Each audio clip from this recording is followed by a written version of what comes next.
I am that I am, Адамус of sovereign domain. Welcome, dear Jean-Bro. As if on cue, magical, intuitive. Gracias. Thank you.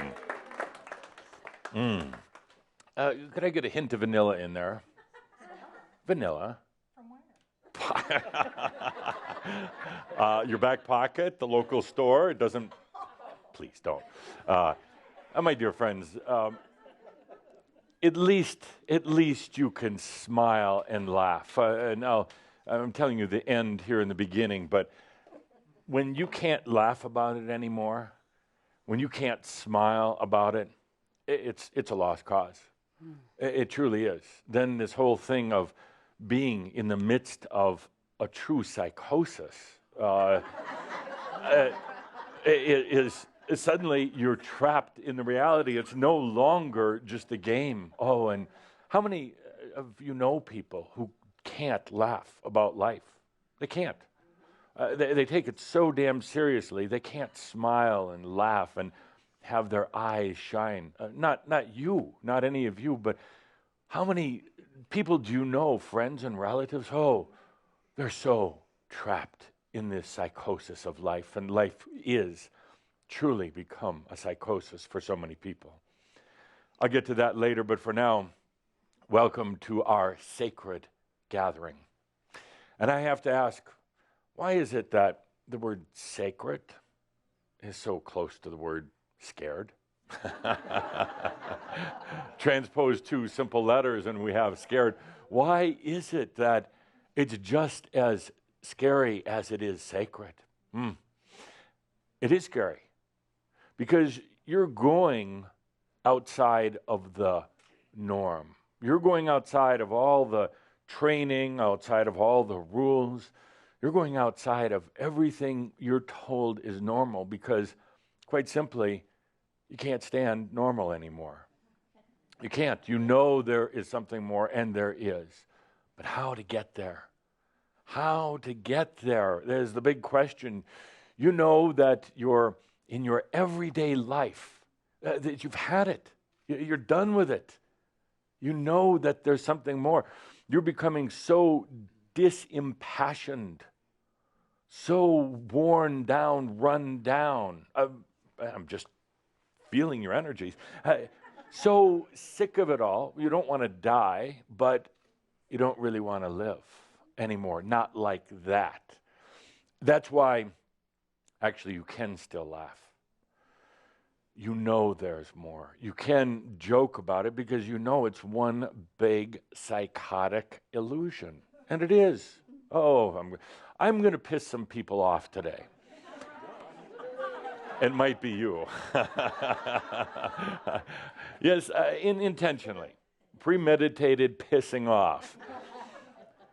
PPP, premeditated pissing off. What's new? I'm going to do it a little better today than I've been doing it in the past. I'm going to do it a little bit more. A little premeditated pissing off because A, that's what you need, B, that's what you want, and C, that's what I like doing. So we're there. I'm going to say some things that are not going to go over too well outside of our Shambra family around the world. I'm going to be taken out of context, perverted and distorted and everything else. But for everybody now who's going to send in the emails later, you already know there is going to be some truth in what I say. That's why it's going. I think we need a pre-recorded applause, laughter, everything else. We're getting sighing over here. Oh, anxiety, angst. What is he going to do today? I'm going to do what you want me to do and what you want to do. Breakthrough. You're clapping now. Now you're clapping. So I tell you right now, I'm going to say a few things that are going to be taken out of context, but my friends, there is there's a lot of truth in all of it. Before we go any further, too, I'd like to also, if Pete willing, that I talk a bit about his crossing over, because several things happened, and Pete is right here. I'm not talking behind his dead body. It's funny. Okay, piss off number one. He's talking about dead people. You're all going to die. Laugh about it. Pete did when he crossed over. He had made a semi-conscious decision a little while back, saying that he truly wanted to work with each and every one of you, all of you. How could he be in the best service? He looked at his life. He looked at his age. He looked at his body, his ancestral body. And he said, I can best work and help Shambhala from the other side. He said that in spite of all that we've talked about with the embodied enlightenment, he didn't feel that was for him. And that's fine. You don't have to choose it. It's not actually a goal. He said, it's not for me. I'm ready. And Pete was not afraid of death. What little fear there was, he was able to go beyond that. And so very quietly, he crossed over. And the important thing is that the true crossing over occurred 4 days before his physical body died. It's not when your physical body goes that you're dead, you've crossed over. The crossover occurs before then, even in the case of nearly all what you'd call catastrophic accidents. Even in the case of violence, war, things like that. There is a knowingness from the soul that its human condition is going to terminate that expression before it happens. Many people dream of their own deaths before they die. I'm not talking about the ones where you're falling into the ground, but they, in a sense, rehearse the death before they die. Yeah, it gives them kind of a knowingness, a comfort when they finally do go over. Not all the details, but just the true crossing over. So Pete left 4 days before his body died. Imagine what it's like for Pete, who's got a big smile on his face, looking at the body and saying, go, be done, out, gone. And here, to his frustrations, the doctors were trying to revive the body. Doctors were trying to figure out what's wrong, and of course they couldn't, because there was nothing really wrong per se. It was just Pete's time. The family gathered around and expressed some vague and insincere tears, which piss off day. Okay. Here we go. Okay, time for a little honesty here. Oh. How many of you have been to a funeral and had the crocodile tears that were not terribly sincere? How many of you know other people who have gone to a funeral and just a week or two prior to the death of the person were talking about what a son of a bitch they were? And they go to the funeral, oh. So it didn't alarm Pete in particular. It wasn't a big deal. He had already gone beyond so many of the family connections, already gone beyond. But it's a strange thing to watch, and I'm telling you this, it's kind of surreal because some of you have already had kind of an experience with it. But it's strange watching yourself. I don't want to say you're looking down. That's kind of a human precept, but you're just kind of there and you're kind of not. You're kind of in the room, but you're kind of not. Like, in a way, like Pete is here today, but he's also with me on the other side, kind of in both. And the doctors, boom, boom, boom, banging on your chest and sticking needles in you, and you're like, just let me go. And the family gathered around with the tears, but really, let's be honest, wondering about the will. Edith, it's true. It's going to happen. You know, that's what humans do. But what about the will? So, yeah, good. So Pete, looking down, really just almost impatient, waiting for the body to release.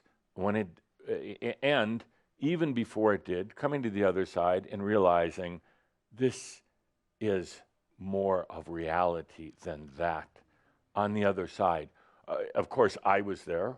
Of course, other Shambhala who have gone before in these past 8-10 years in particular, gone before to do the very same thing, to be there for other Shambhar who are going to go into their embodied enlightenment, to be there because it is difficult to stay here. Pete will tell you that right away. It is very difficult. And there's no shame whatsoever in going to the other side. There's no real pain in death, if any of you have been fearing it.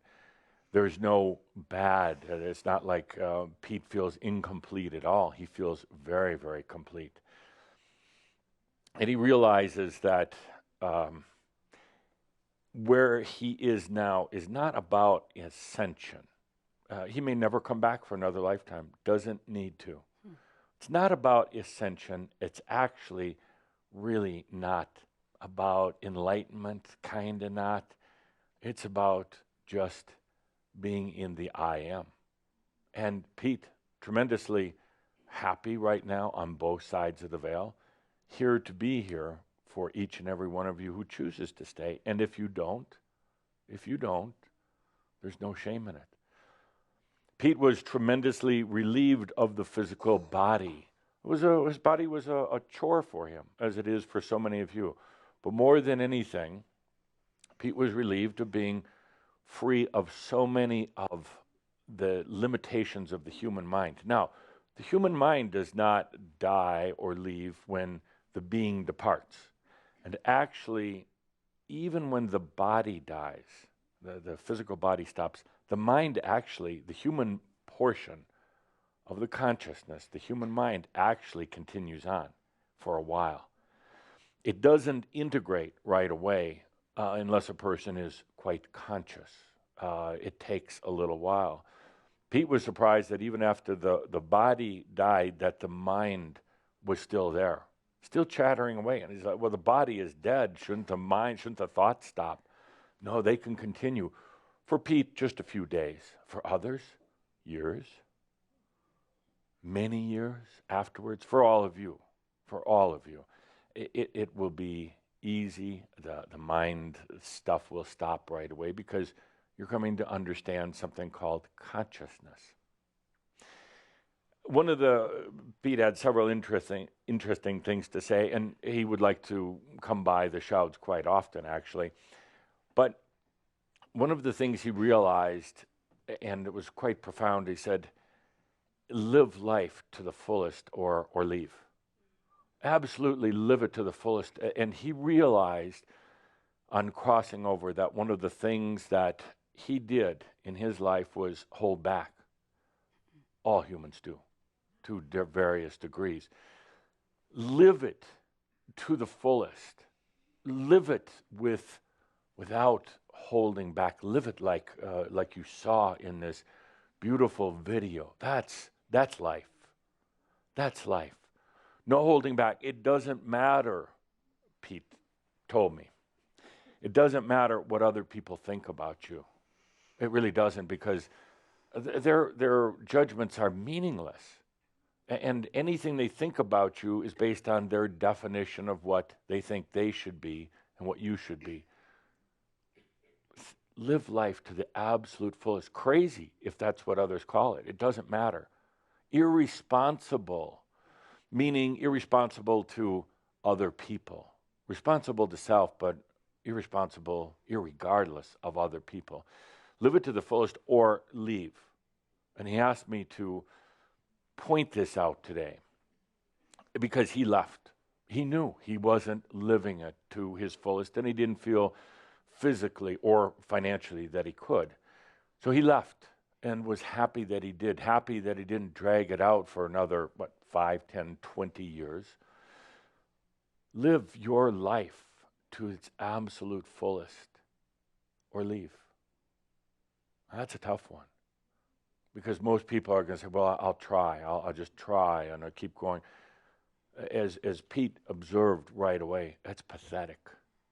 It's pathetic when you keep going in the same old ways, even when you know better. It's pathetic when you're afraid to live fully. It's pathetic when you live small, when you live little. Live it full or leave, exactly as he did, or leave.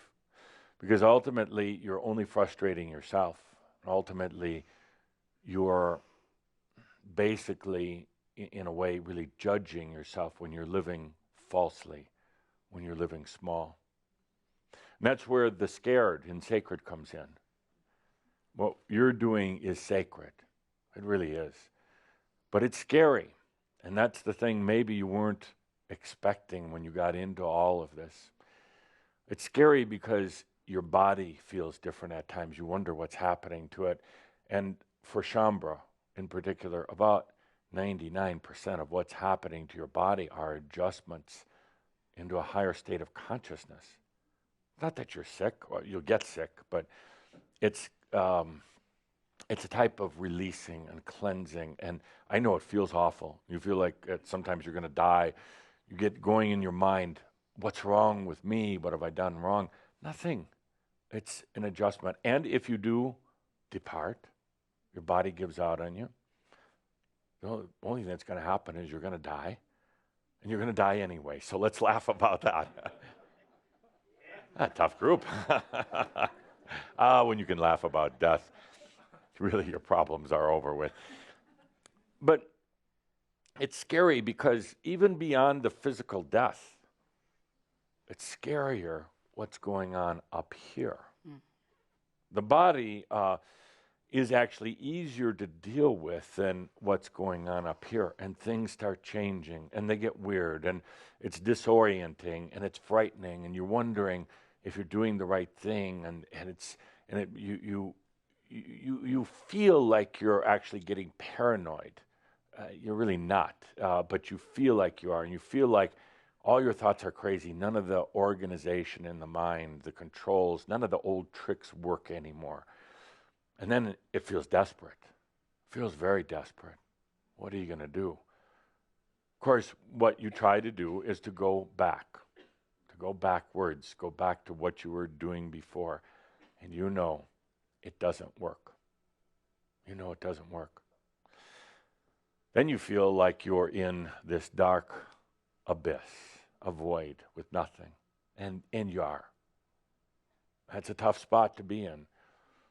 It's a really difficult spot, but that's when you get to know yourself the best. Not yourself as in your human persona, but that's when you get to know the I am. That's when you discover, like Pete did, I exist.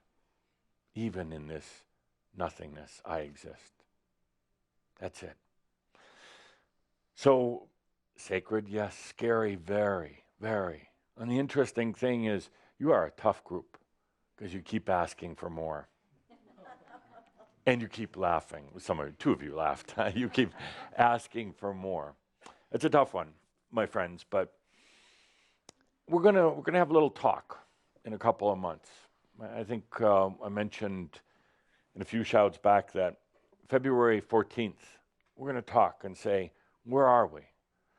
How are you in your allowing of the realization of enlightenment? And I use those words very carefully. Allowing realization. It's not working at it. It is not working at it. Your human self cannot and should not try to do it. It is allowing. And how you struggle with it, how you work at it, how you toil with it, and how frustrated you get. It's about allowing it. It sounds simple, but it's tricky because it requires trust, letting go, allowing. Allowing what? You'll find out. You'll find out. So let's take a good deep breath with that. I have a question. We need a writing board up here. Linda on the microphone. It's my best time when we do questions and answers with Shambhala. Yes, I know you just love to sit and listen to me, but I want to get your input.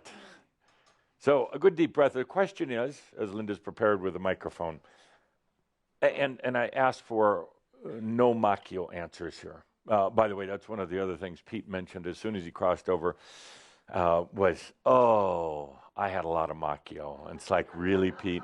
Really? Yeah. And actually, he said one of the greatest things you could do is realize your own macchio and laugh at it. Realize your own macchio. Okay, question. What is the biggest thing you worry about in your everyday human life as a human? The biggest thing you worry about in your, would you mind writing these? In your everyday human life, that the worry that takes up so much time and obsession in your everyday human life. And happy birthday, Andy. Happy birthday, Andy. Happy birthday. And many more to come. And what was the question? Are you channeling Pete?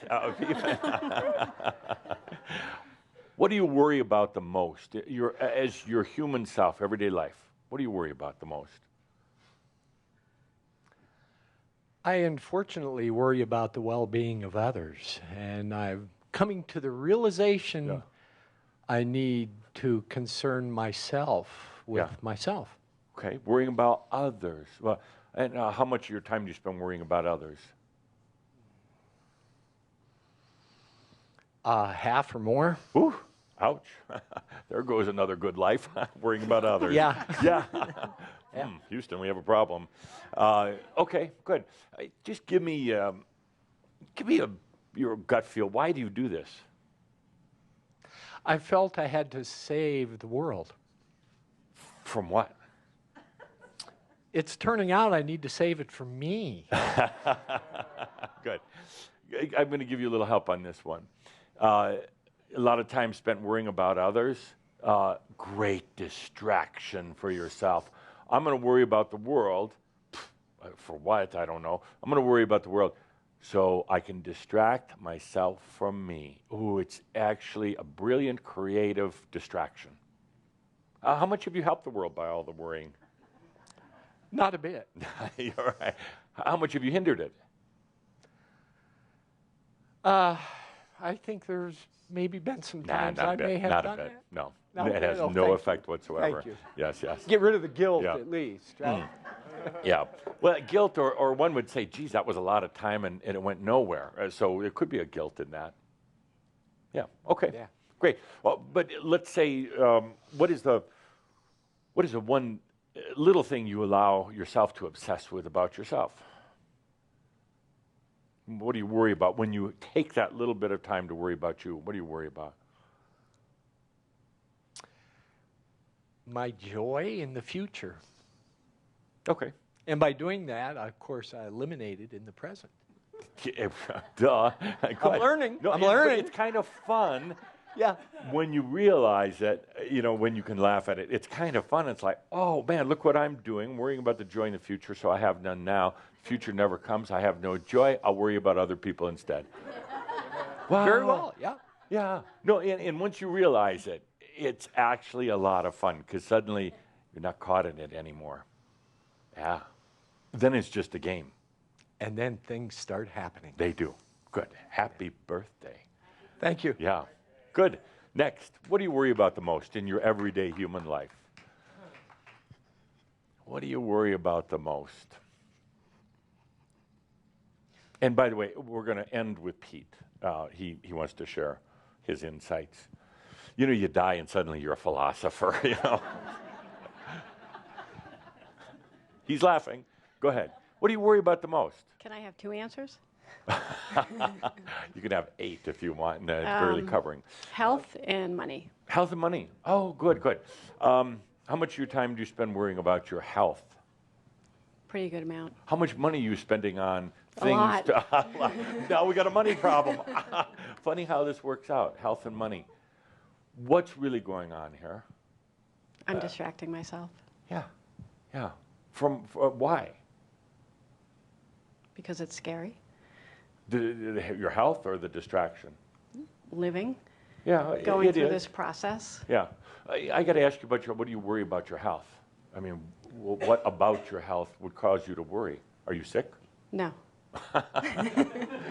See how much sense this makes. Well, I Have you have ever been lots- really, really, really, really sick? I mean, like, gonna die tomorrow, kind of sick? No. Flus, colds? Once in a while. Occasionally. Yeah, occasionally. Yeah. Chicken pox, measles. Probably. Yeah, any sexually? No, I won't go there. No. So, you're telling me that you've never really had any major health issues. Your family, are a lot of health issues in your family? Some of them have. Not mental, physical? Yeah. Yeah. Okay. But anything that really stands out? MS. More than others? MS. Yeah. Okay. Do you have MS? No. Okay. Good. So you're spending all this time obsessing on it, and it's costing a lot of money. And then you got to keep working at something you really don't want to be doing to make money to pay for the help sessions so you don't go Yes. broke. Do you realize that this does not make sense? Well, I've had a lot of body stuff over the last 5 years, a lot of nerve pain and stuff like that, but it's not like I've had cancer. What have the or anything. doctors said about your nerve pain? They never know what's wrong with me. Geez, am I psychic? What's happening, Jane? Ascension symptoms. Sure. Hey, you know, I'll explain it. Like my foot. For the last 2.5 years, my foot hurts. Yeah. And no matter what I do, it just keeps hurting. Just without thinking, what does the foot relate to? Moving Symbolically. forward. Yes, I know. Doing what? Moving forward. Moving, just being on the earth, being grounded. Yeah, that's true. You know, stabilized. The soul, yeah. So you got this whole thing going. It's an interesting game, if you don't mind me saying that. Maybe I'll piss Not you at off. all. But it's an interesting game. You want to get out. Yes. I know that. We Yes. talk. Yes. But you don't know how to. Yes. Okay. Today, we're going to go into it, but you're not going to believe it. Today, we're all going to experience how to get out. We're going to go into this whole time-space bond beyond. You're not going to believe it at first. Okay. And most of you won't. But then you'll start to realize, oh, crap, if that's the only door, I'm going to take it. If that's the only way beyond, I'm going to take that way, even if it appears it's a one-way street going the wrong direction, even if it appears that you go through that doorway and it's just going to lead you to go crazy. But what is crazy? What is crazy? I'll get into that in a moment. It really pissed people off. Okay, absolutely. I can tell you this right now. I'm going to look you in the eye. It's dark over there, so got to get the lighting, you know.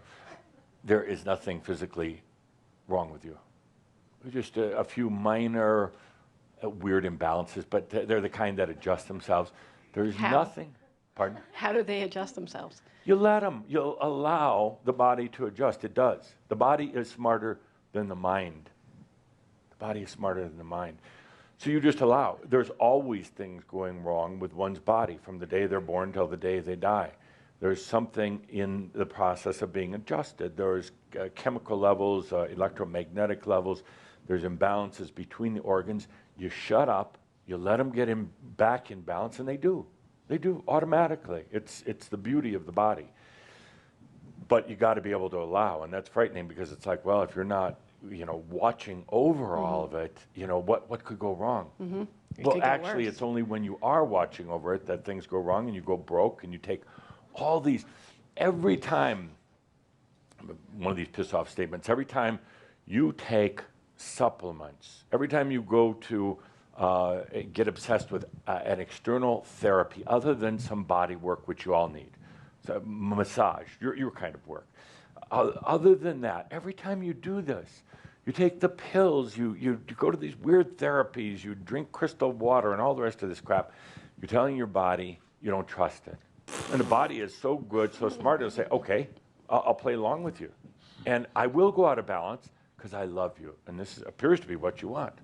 So it's always going to be then having quirks and weird things happening. You go to the doctor and they say, there's nothing wrong with you. So you go to another doctor until you find one who's willing to say there's something wrong with you, but there's really not. So it's a weird thing. Could I ask you, dear Jane? Yes. Are you ready, I mean really ready, like crazy ready, like angry ready to get out of this? Or is it Yes. okay? No, it's not okay. Oh, okay. And are you ready, kind of like no matter what, Pete's like laughing and looking at you right now, are you ready to live or leave? Live or, what? Live or leave? I mean, just leave the building, leave Crimson Circle. I got to ask that. Are you ready to live or leave? Are you at that point yet? Yes, I ask myself that all the time. Okay. And I'm ready to live. Yeah. I just don't know how to. Okay. We'll go there. We will go there. And you're going to say, oh, it's not going to work. And then you'll realize it does. Yep. It's going to feel a little odd at first. It's going to make your body feel really weird. great. Well, then you laugh at your body. No, really, that's so important to laugh when you get these physical things going on. When you're at that point, when you can laugh at yourself, even physically, then you're there. You are ready for embodied enlightenment. But when that body is the big, monster, it's always causing you anxiety and distracting you, then you're not ready for embodied enlightenment. Good. A couple more here. Yes. David? Yes. What do you worry about on the human everyday level? My life force energy. Life force. Oh, how is it? Well, it sucks, and frankly, I haven't been living. I've been, Life force, you mean no energy? Yes. Lounge around all day? Yes. Yeah, can barely get up the energy to come to a Showd? No, That's a good one. That's a good Okay, good. Yeah. Difficulty just going out shopping? Actually, I enjoy shopping. Okay.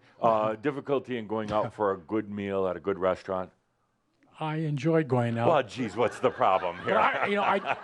But no, I don't do it that often. And I don't do it that. Why don't you do it that often? Well, a money thing. Okay. This is which weird. is bullshit, I know. Yeah, it is. It is. Actually, you could have a good meal at what Calder's telling me, Taco Bell. No. Anywhere other than there. But okay. But I hear, David, and this goes for all of you, and Pete's so much a part of all this. When you're doing something you like doing, the energy happens to be there. But a lot of times you don't know what you really like doing. A lot of times you limit yourself because you say it's about the money, and it's not. Right. It's kind of like Jane's issue, health and money. They go hand in hand. They spend a lot on health, so there's no money because it's all, and then she's got to work and do all. This is crazy. I mean, this is really crazy. But you know what?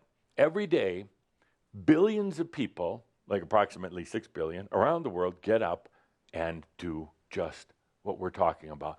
But they can't talk about it because they don't realize, and they don't laugh about it because they're so caught in it. But we're there where we can talk about it and laugh about it. I've checked you over, if you don't mind. I did a little exam while we were talking. Thank you. Yeah, and the...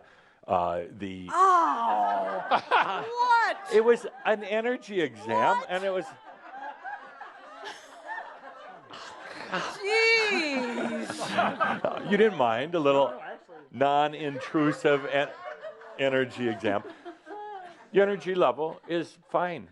It's fine. There's really nothing wrong with it. And Linda, write notes.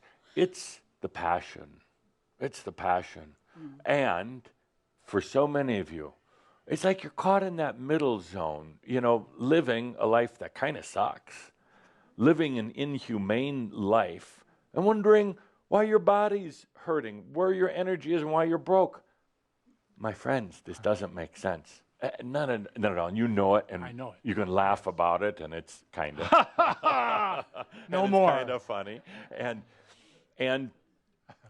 the I want to redo our passion. I know passion class was originally done by Tobias. I could do passion in 2, maybe 3 sessions. You have a passion to redo everything Tobias did. Absolutely. But that is one of the issues that right now, the passion. When you're grueling through a life that you know is psychotic, not yours, but the world is it's psychotic when it's not right, but you don't know how to get out. It will drain your money, your energy, your passion, your joy, and all the rest of that. So let's redo that. Yeah. Okay. Thank For you. Shambra, yes. Thank And now I'm really going to piss somebody off here. Linda. Why am I on your radar? Because it's going to be a free class.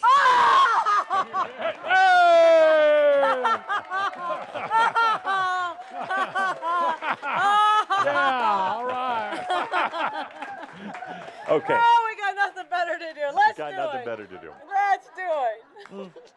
It's such a point. It's such something that is part of all of you. I'm looking around the room. I'm trying not to point anybody out in particular, but this whole thing of, Jane, you expressed it so well. I worry about my health and I worry about money, and but then You got to work, and it takes the joy and the passion. This is Pete's shout in so many ways. Live well or leave. That's it. That's it. And we're at that point, and this is good for me. For you, it sucks. It's tough. Live or leave. Live grand, live large, live well, live in style, or leave. It's come down to that, because this other way doesn't work so well. Okay, 2 more. Quickly, we have so much to do today. Yes?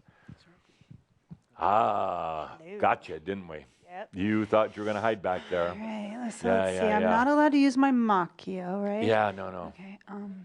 You could do anything you You know, want, it's show day. I get here and I'm like, I don't worry about anything. Yeah. I sit here and all of my, everything's working out really well. Sure. I mean, really, really well. Yeah.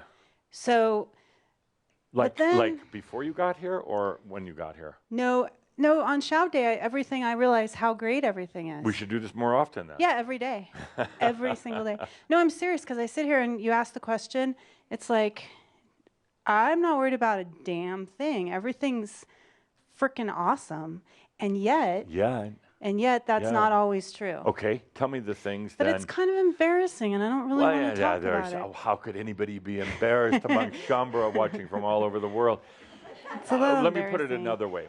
When somebody is really open and is truthful, everybody feels it, and it helps everyone. So It's look a what true you're doing to story. All save right. the world. Oh, All that right. was somebody else's deal, yours. So the truth is, Yes. when I get into that really stupid obsessive worry, Yeah. it's about aging. What's wrong with that? I want to be young and beautiful forever. Okay, but that's not, I mean, why is that? I thought you I were have going to tell no us idea something why. really juicy. I don't know. I don't just know why aging? it's important. Yeah. Yeah, so what are you doing about this aging thing? Well, I'm trying to just stay young in every way I can. How I do you feel do that? young. How do you do that? I'm young. I take care of my skin, and I run around, and I do yoga, Okay. and I play. Yeah. So I feel young. So Could so I it's be really silly. open with you? Please. Not. Please. But you abuse yourself. Why? I mean, For you some reason, mental abuse, the biggest Yeah. thing. But sometimes then Yeah. you do it in other ways. But why? Boom, boom, boom, boom. I think it's just a habit. I agree with you. Okay. It is abusive. But I'll point I'm out finding to you. it more hilarious all the time, at Good. least. Good. At least laugh at it Yeah, I do. before you hit I do. yourself. I do. And like I said, show day, I come and I'm just, everything's great. I mean, I look at everything. Yeah. And I'm making money. I'm having fun. I'm only doing the work I want to do. I have all these beautiful friends. Yeah. I mean, everything's great. But what about anxiety, close to depression at times? Where does that come from? Why is that there? Why is the abuse there? I think it's because I have to deal with other people. If it was just me and my friends, then it'd be easy. Yeah. But other people say things and think things and do things, and then I get a little. I'm not going to buy that. I'm not going to bite. buy that answer if you don't mind. It's Okay. a good excuse, but it's partly true. Other people can really take your energy, but I see your darkest times are when you're with yourself, and like. Okay, how do I stop that? Good question. I'm ready. Oh, you want me to answer? Yeah. Okay. Yeah, I want I'm you to going to give get me- into that in a little bit, but I want you to realize you, like so many, take that one step forward, and then you beat yourself up. And you feel guilty about taking a step forward. It doesn't make sense. Okay? That's psychotic.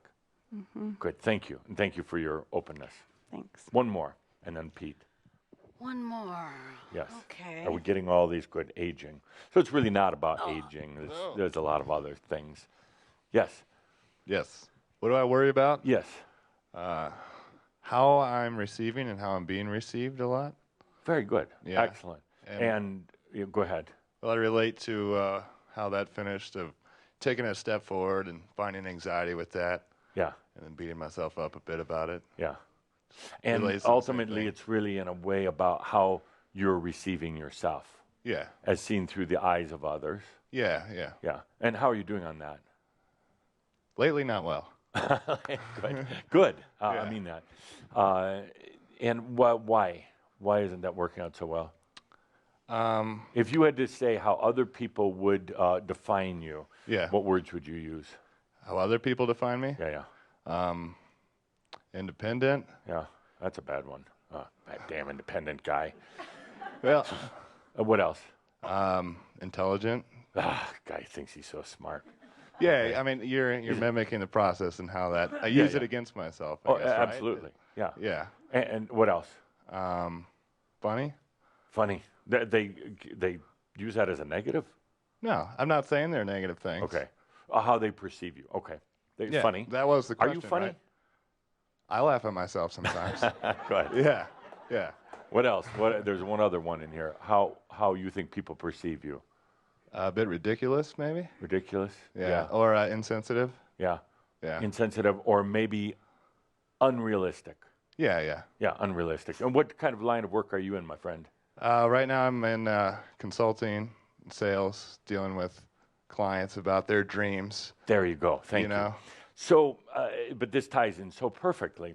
So the way you perceive how they perceive you is intelligent, which they would call arrogant, funny, which they would call warped sense of humor, kind of crazy. Independent, meaning Don't give a shit. Yeah. Yeah. Yeah, it's all about you and Yeah, nothing yeah. else. What's and this it's guy gonna do for independent. me? Yeah. Yeah. And here you are doing very creative work, dealing with people's dreams, which is really the work you're doing is all about your dreams ultimately. Yeah. But you use that platform of the work you do consulting with their potential patents and copyrights because you do use others to perceive yourself. Yeah. And you can see your own dreams through their dreams. Yeah. That's a beautiful setup. Uh-huh. But what happens if you stop using others to perceive yourself? That's the scary thought. I don't get very far into that. Yeah. You know? Okay. Or I do, and it becomes big very quick. It Yeah. becomes kind of outside of my reach at the present time. Right. Easier to see yourself through the eyes of others. Yeah. Other humans are great mirrors for yourself because you'll see right away, are they, like you're some bad odor, or are they laughing at you? Are they drawn to you or away from you? Mm-hmm. And it provides kind of the measurement. Should I be drawn to myself or am I offended by myself? Yeah.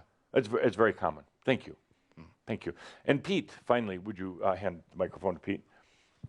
Pete, your answer for this. What is the thing that you worried about the most? Okay. Thank you. That was a good answer. And would you put that on the board, please? So,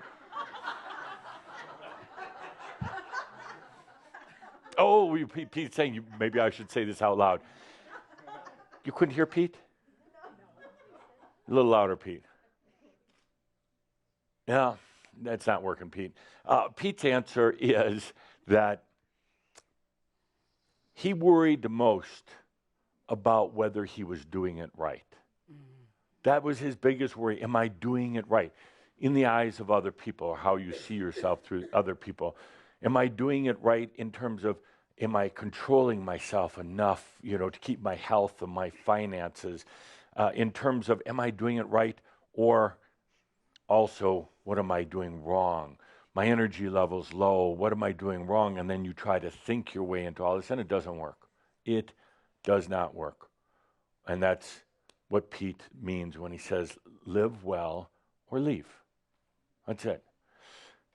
He spent, as many of you spend, a tremendous amount of time worrying, am I doing it right? Whether it's spirituality, whether it's your job, whether it's your health, whether it's aging or anything else, am I doing it right? There is no right. There is not anymore. Not for you. There's right, maybe right and wrong for people out there. But you get to this point, and there's nothing about right or wrong anymore.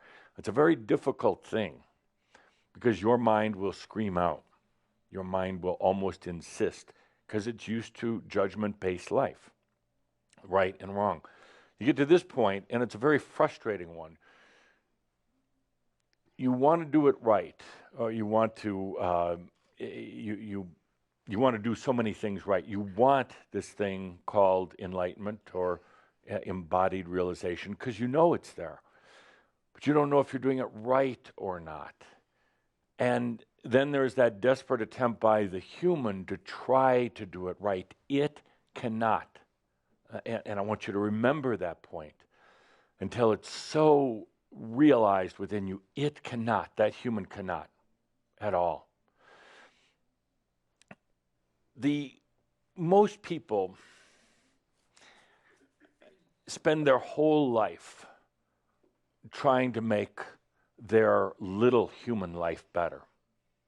They pray to God to have a little bit easier life. They pray to God to, not for enlightenment, not for realization, not for clarity at all. They just pray for a few more dollars to spend, going to a few more physicians. They pray that a few more people will like them a little better. They pray for an easier life. And my dear friends, it's not going to happen. It's not going to happen. And I say that with a big smile. Life is truly a pain in the ass. Human life is truly a pain in the ass.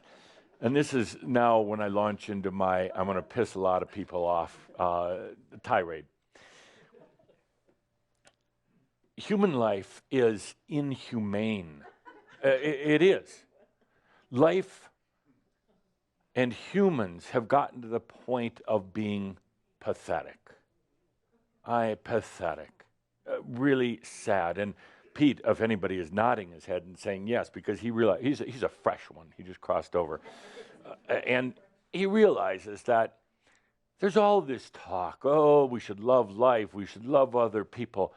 Screw that. Really, screw that. Because what I see constantly is people trying harder and harder and more desperately to make the little selfish human life better. And you know that it doesn't work. You've gone beyond that point saying, I'm just going to clean up the little box that I live in. I'm going to try to make it tidier. I'm going to try to make myself happier. I'm going to keep taking happy courses and happy pills. It doesn't work. It comes to a point where you realize that life is really pathetic. Life should be an experience, but that's long gone out of really life on this planet for humans. Life can be an amazing, beautiful experience, but it's long gone on this planet. Humans are suffering. Humans are going crazy, and it's going to continue. In these coming years, you're going to see it more and more. They are going to go crazy because life has become inhumane. Life has become, well, imagine this. You go to the zoo for the day. When you're thinking, this is going to be a grand experience going to the zoo, and I'm going to see the different animals. I'm going to buy some zoo stuffed animals to take home, and I'm going to eat zoo food and cotton candy and popcorn and soda and all. It's a fun day. But you go to the zoo, you start wandering around. You go to the monkey house, and you go to the lion cages, and you see the elephants. You get so caught in it that you forget that you're in the zoo. You forget that you came there to have an experience, to visit. And pretty soon, the outside world, the reality, the real reality, fades away. You forget. Now you're trapped in the zoo, and pretty soon, you're in one of those cages. And pretty soon, you're stuck, you're trapped. Pretty soon, you're sitting in the cage, and you're noticing people are coming by, taunting you, looking at you. And then pretty soon, you're growling at them. You're so trapped in your cage in the zoo And what you do is you try to clean the cage, and you pray for a little better food. You pray for a little bit more heat on those cold nights. You pray for a little bit more companionship from the others who are locked in your cage with you. And you forgot that it's not reality. You forgot that this is not real, but you insist on it. You work at it. You try to be a better caged animal in the zoo. You try to be a little smarter than a few of the other animals. You try to keep from aging in the zoo. You try to be a very pretty looking monkey in the zoo. And you forgot that you don't belong there. And worse than that, everybody else around you has forgotten also. It's psychotic. I mean, it's really psychotic. The real psychosis is not the people who are trying to be independent, not you, not the ones who are saying this isn't right. The ones who are psychotic are the ones who are trying to make their cage in the zoo a little bit better. That's not you. So you're in this quandary, my friends. And a quandary is stuck kind of in that middle place. Life in the old way, which was psychotic, is psychotic. It is an inhumane world right now. Just polishing the edges, pretending that we're all happy, pretending that life is going to be better tomorrow, sucks. It doesn't work, and you know that. You're at that point. Well, you're at that point of, it's not a bad point either, at the point of almost a breakdown. What is next? Where do we go from here in this crazy, psychotic, pathetic world? There's going to be those who say, oh, Адамус is talking bad about humans, and we love humans. We're going to do a prayer circle tonight with candles and chanting. You're doing it inside your cage. You're doing it inside the zoo, and it's not real. And you can do it. You'll feel better until tomorrow morning, or maybe the next day, and you're going to be right back to where you were. They're going to say, Адамус doesn't like humans. Адамус is so arrogant. No, I know, I feel your pain. I feel your feeling that you're going to explode, feeling that you don't know if you want to stay or you want to leave. That's the worst, as Pete will tell you. Live well or leave.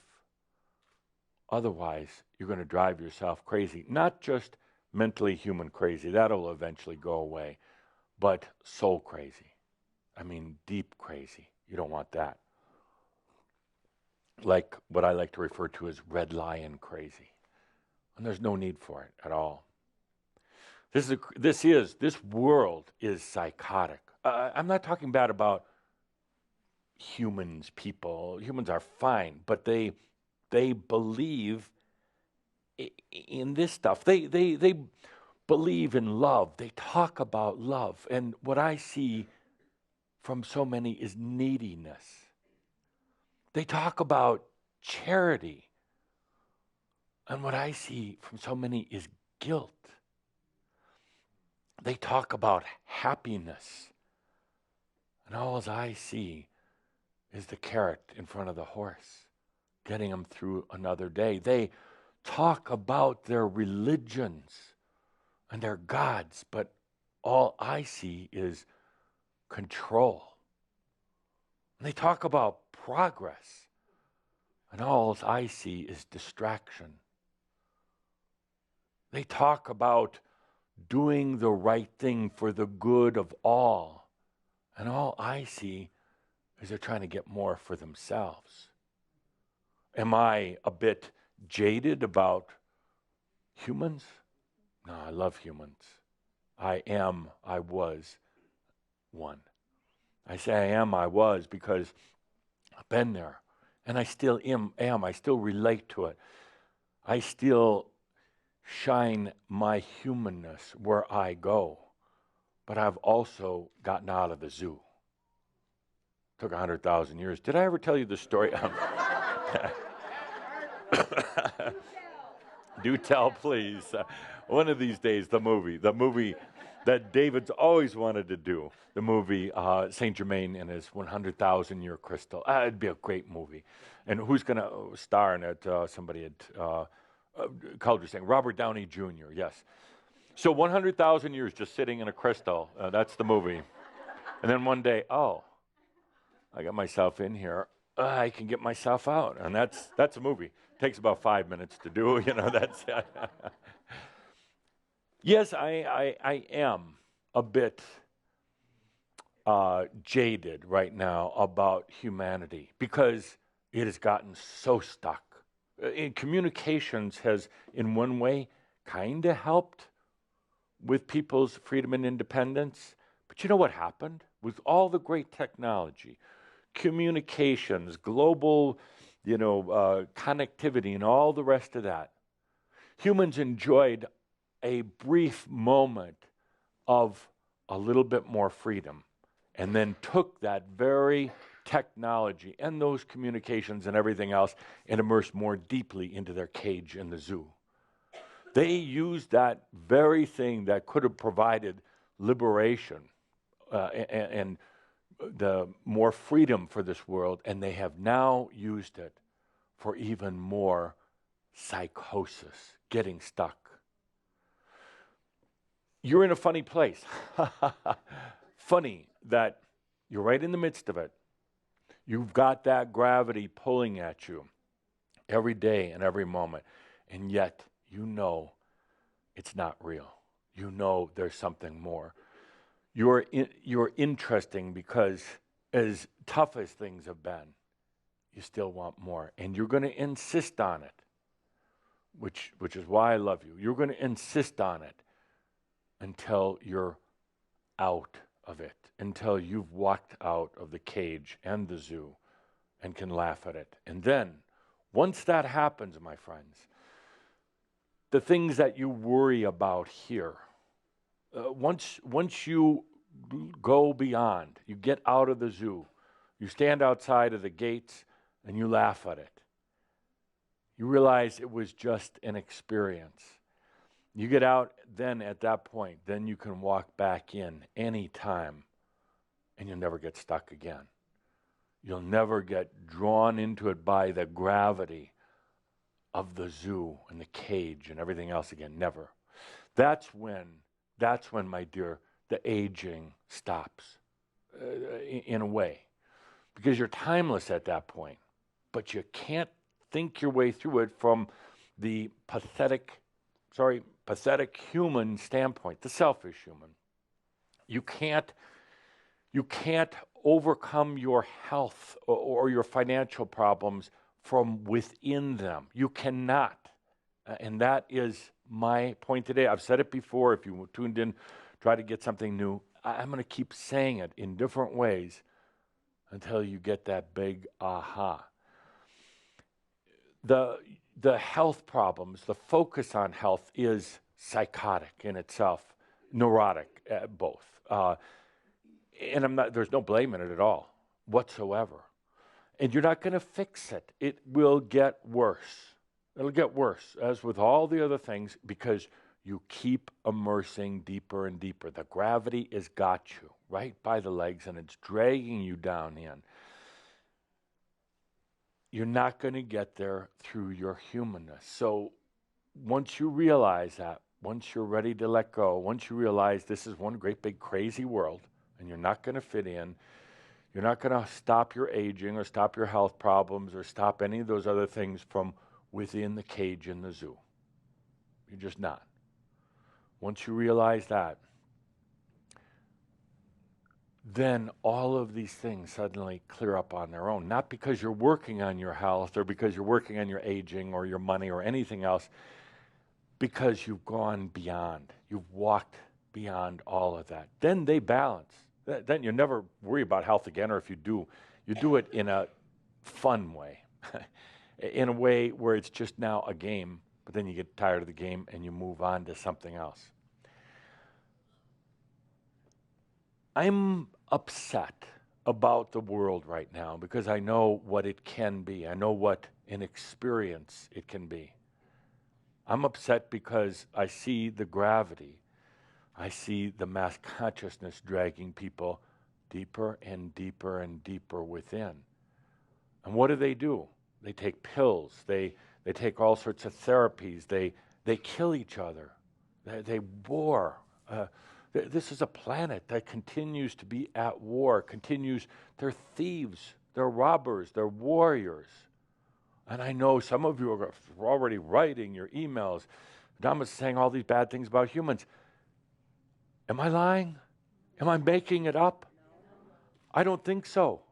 I think it's psychotic to pretend it's not there. And the point is, it's getting thicker. But for you, my friends, you're in a funny, odd, unusual, uncomfortable spot. You're in the world and you're not in it. You're trying to make your human life better from within your humanness. I talk about it particularly in Kihak, the selfish human, trying to fix things, trying to make things better. You're just tidying up your cage at the zoo a little bit. That's it. So what to do? What to do? It is to understand first, understand the mind and the body, understand the consciousness, which we've talked about so often, and then it's to go crazy. And that's where we're at. Crazy is something that is defined as being outside the norm. So crazy is okay. Psychotic is defined by meaning that the psychotic person has no orientation or grounding or connection anymore to reality. But when the definition of psychotic is written from within the zoo by one of the inmates, using the zoo itself as the definition as being grounded, there's something wrong. And that's why I say this. Humans are psychotic and they're inhumane. In-humane. Unhumane. Humanity, the basic humanity is amazing. But humanity, being in humanity, is meant to be an experience. It's not a punishment. It's meant to be an experience. That's all. It's not meant to be the final thing. You can never, ever, ever, ever, ever perfect your humanity. Not meant to be. It's only meant to be experienced. And all the inmates at the zoo are trying to perfect it. What do? We go into something very simple. There's a lot of different ways to define this. I'll keep it as simple as possible. Because ultimately it's about being able to go beyond the mind. It's called fantasy. Fantasy. That's what I like to call it. Fantasy means not having to think through it, making no logic of it. When you think of fantasy, there's a certain amount of happiness. Oh, fantasy, or the fantasy world. And then they tell you, that's all fantasy. Who's the crazy one here? The ones who are buying into the inhumane consciousness of life, or the ones who are saying, no more, no more? Fantasy, simple, pure fantasy. You experience a lot of it when you dream.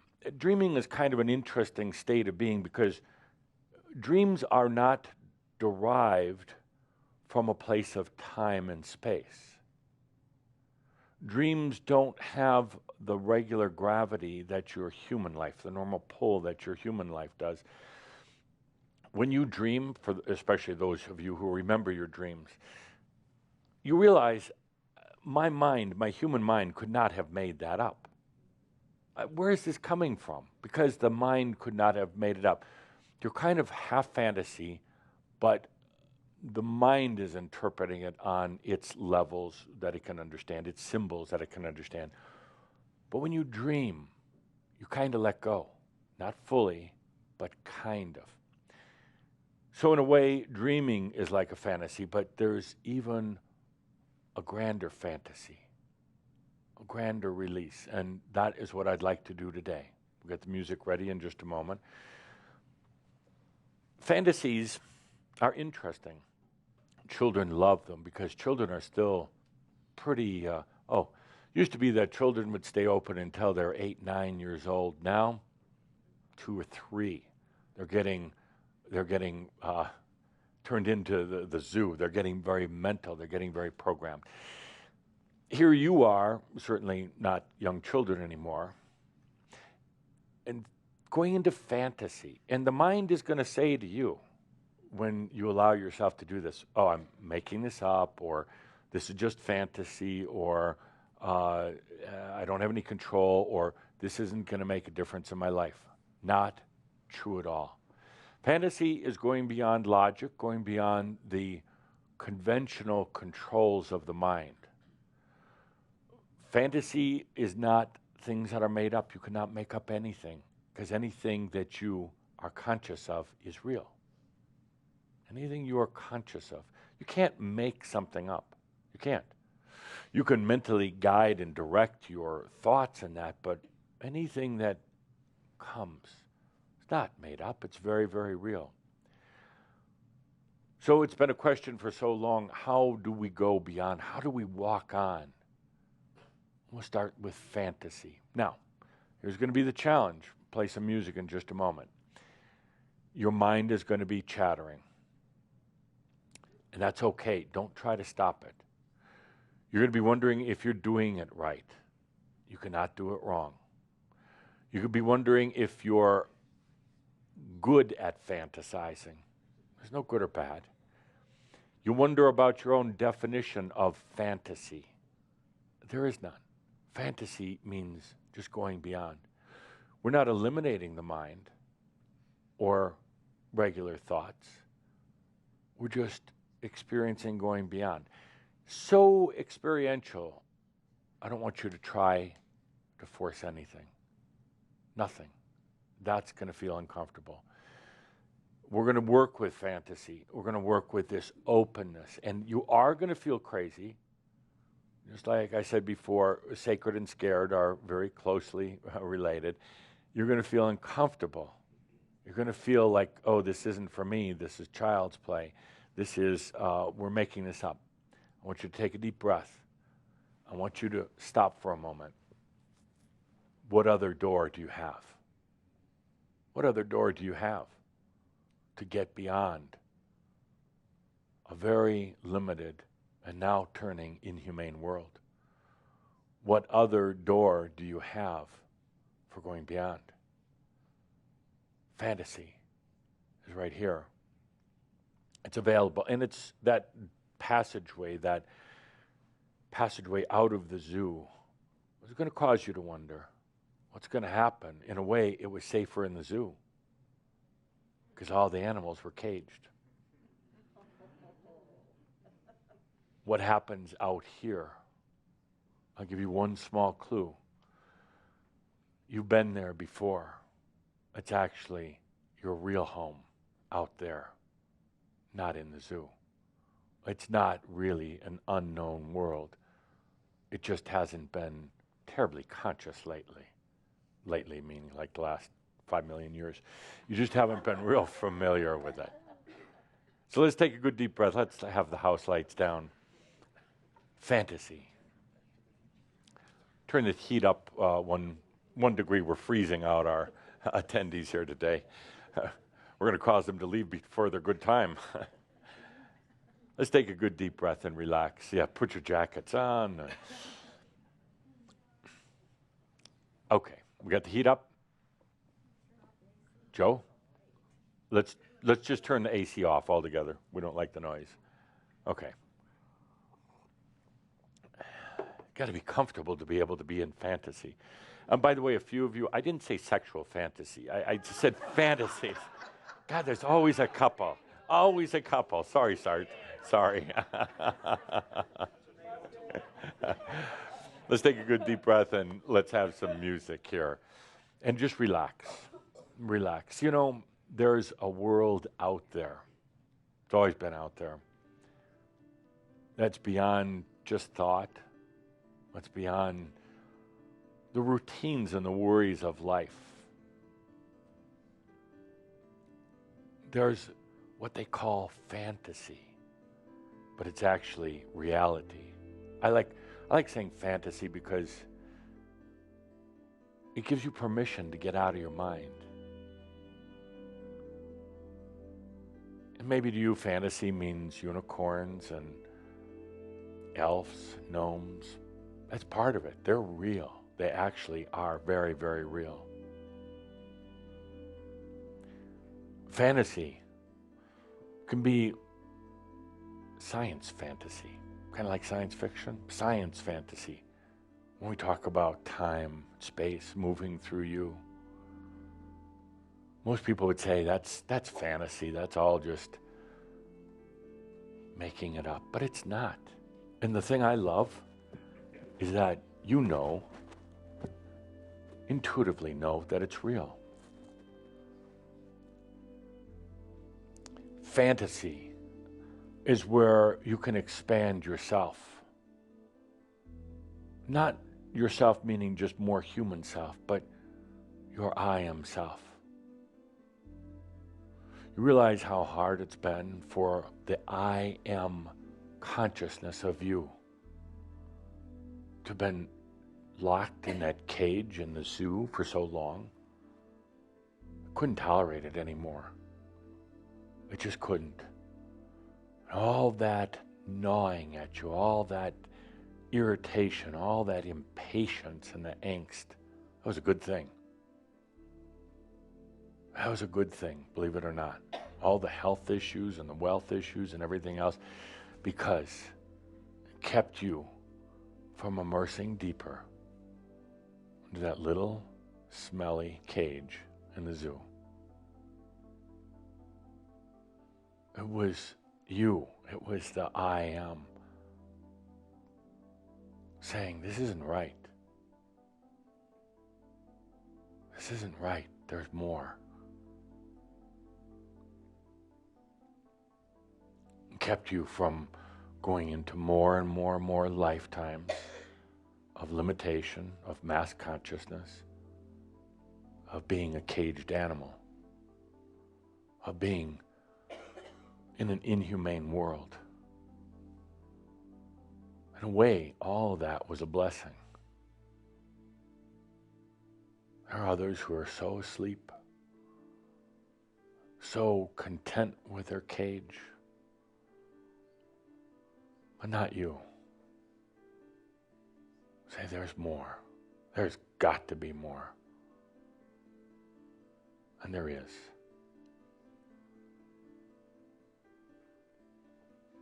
You can't get there by thinking your way there. You can't get there from within. So you finally come to the point of just allowing. Come to the point of fantasy. I can already hear the words people outside of Schomburg Crimson Circle they're saying, oh, look at them, fantasy. I'm going to make stuff up. No. Just coming back to you. Just coming back to you. You see, because in this fantasy, we're not pulling in anything else. We're not bringing in outside forces and sacred crystals and archangels and any of the rest of that. This one's just about you. Coming back to you.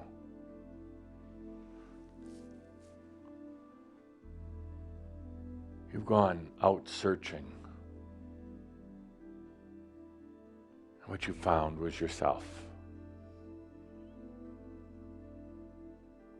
You've gone out in a long search,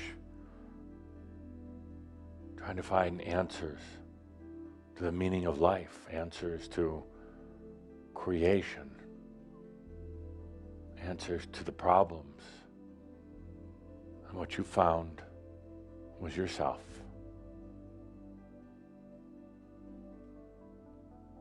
Not the selfish human self. A little human self who thinks it should walk through walls. No. Little human self that thinks it's going to teleport itself to the other side of the world with its body and mind. No. Little human self wants to rub its hands and say some magic words, and suddenly gold will appear. No. It's just polishing the bars of the zoo and the cage. No. What's out there, what lies beyond, what is in fantasy, which means just more. Not more of the same, but more. What lies out there is not just a cleaned up human. A human that doesn't age, a human that doesn't ever get sick. No. What lies out there is you. Beyond humanness. You'll still be human. That's the and. But what lies out here is where you don't have to think. Where you don't have to think anymore. Now, some people would be very frightened of that. But you get out here in fantasy and realize you don't have to think and plan and work so hard and effort and use power. Out here, it just is. There's no battles. There's no fights. There's no puzzles. There's no secrets.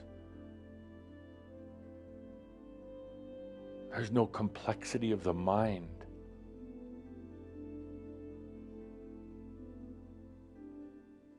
Out beyond, in this place of fantasy, you realize that there's no doing things right or wrong. There's experience, of course, but there's no doing it right or wrong. Out here, there's no body to worry about, no physical body to worry about.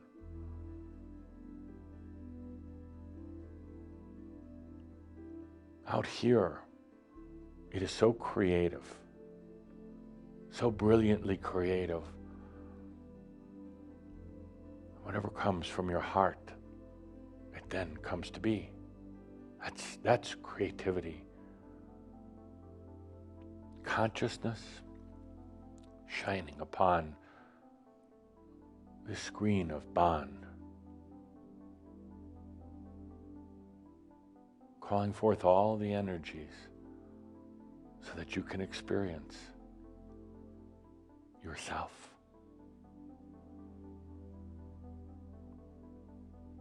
You're not going to get there by thinking your way, by uncovering any great secrets or mysteries or any of the rest of that. It's just about fantasy.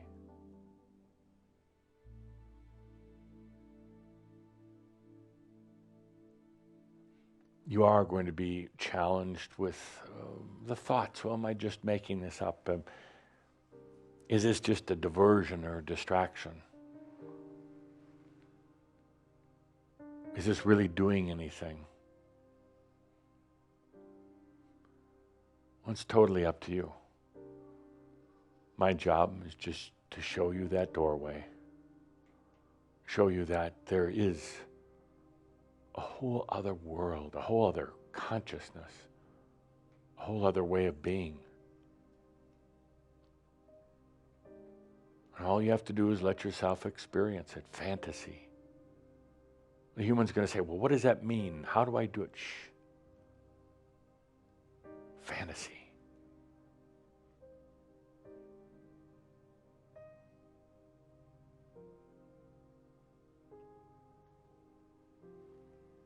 I just spend a little time considering what was the best word.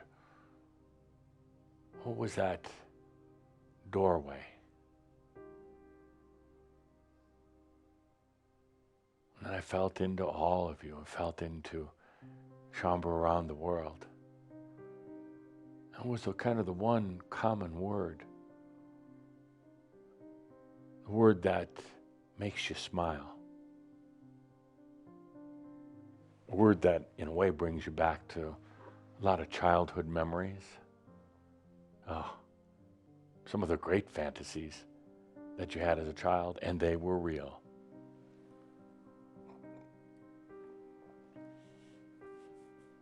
I guess you could say things are kind of coming full circle. A childhood fantasy, openness. As a child, you didn't think through everything. You didn't angst over everything. You just went out and experienced it. We'll come kind of back, but in a different way. So we come to a point here, saying, are you going to be willing to give yourself permission to be in a world of fantasy? Doesn't mean getting rid of the old world.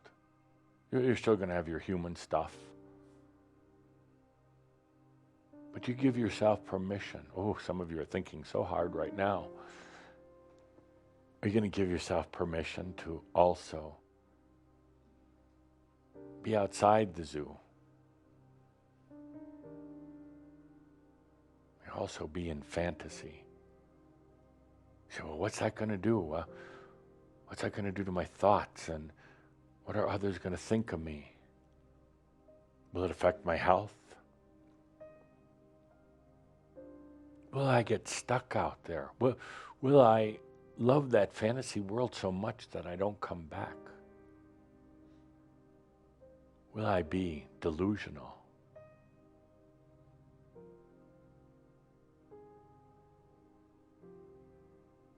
Will I go off the cliff in my little fantasies?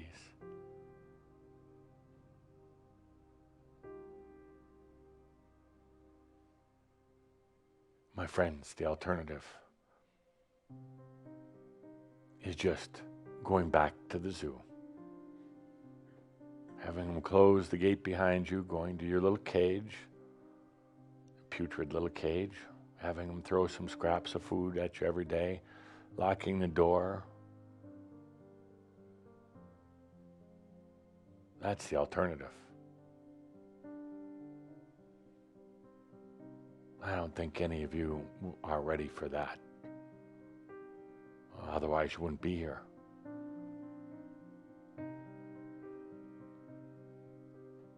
Fantasy is allowing. But allowing outside the limits of that limited human.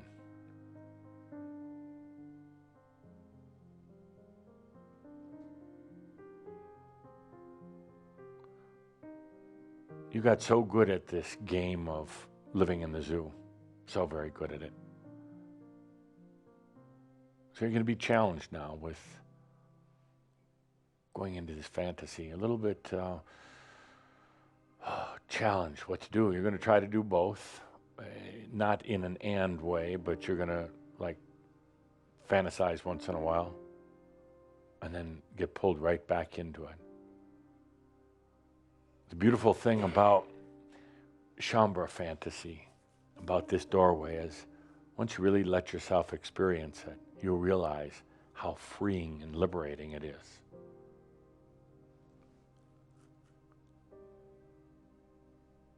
You realize how the real psychotics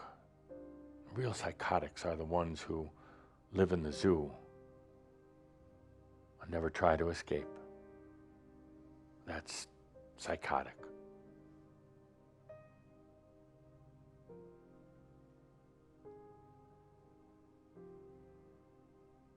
So this would be a great time and place, if you so choose, to give yourself permission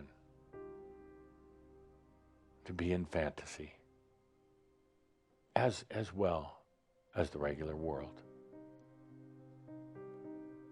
but to also have fantasy beyond. And the beautiful thing about it is you don't have to do anything. It comes to you. Remember what we talked about last month? It comes to you. You don't have to sit there and work at it. It comes to you. So, Are you ready?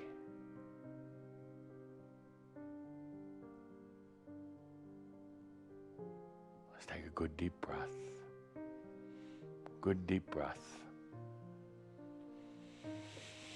Good deep breath. Oh. I want to give a special thanks to Pete for being here.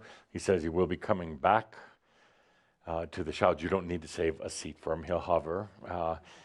And very special thanks to him and for the work that he's going to be doing to helping, assisting, kind of being there. One of the greatest challenges is in this whole thing is that gravity, that suction that's created that keeps you in, but yet the desire to get out, and then caught in the middle, feeling like you're going crazy. You're not. You're not at all. Absolutely not. So let's take a good deep breath, Shambra. Feel the energies of the day. Oof. And with that, let's say those last words together. As always, all is well in all of creation. Thank you. Thank you.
Thank you, Marty. Thank you very much. We love you. Thank you, everyone. Take a good deep breath and live life. Woo!